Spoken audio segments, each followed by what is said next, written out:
गेरुरिया phone करबो गेरुरिया phone करबो गेरुरिया गेरुरिया गेरुरिया। आप सुन रहे हैं शिवानी रिकॉर्डिंग स्टूडियो की शानदार प्रस्तुति। मुक्तेश्वर बाबा के जल चढ़बै बोल बम बोल गए आगे आगे तोरिया नीक से चलिया प्यार में सटई है गए। मुक्तेश्वर बाबा के जल चढ़बै बोल बम बोल गए आगे आगे तोरिया नीक से चलिया प्यार में सटई है गए। भोला बाबा के पूजिया गए दिल के बात बतैया गए बाबा कर तुम बेरा पार कर जखन लोटा लगा ढारा बैग जल तखन तोरा फल मिलत जखन लोटा लगा ढारा बैग जल तखन तोरा फल मिलत।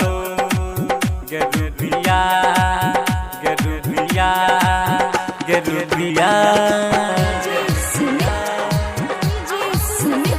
शिवानी रिकॉर्डिंग स्टूडियो की शानदार प्रस्तुति। रस रस चलबे त लेट भ जेतै जाके छै मगनेश्वर स्थान गए भोरे चलबै तब पहुँचबै बाबा चंदेश्वर के गाम गए। रस रस चलबे त लेट भ जेतै जाके छै मगनेश्वर स्थान गए ओहो तो से कोने दूरी छै गए बाबा चंदेश्वर के गाम गए। जब जल भर पिपरा घाट गेरुरिया फोन करबो अरे हम बन ठन के ततिया गेरुरिया फोन करबो फोन करबो। आप सुन रहे हैं शिवानी रिकॉर्डिंग स्टूडियो की शानदार प्रस्तुति। लिखै छै गए देव दिलदार गाबै छै दुलार भर सोमिया संग नहीं छोड़ा कैलाश हमरा देखही न पूरा भर सोमिया।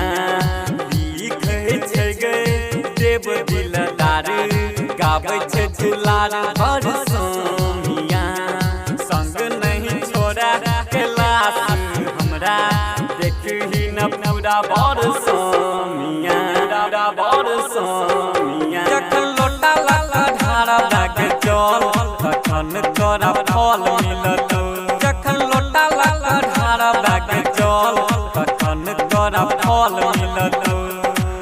गेरुरिया गेरुरिया गेरुरिया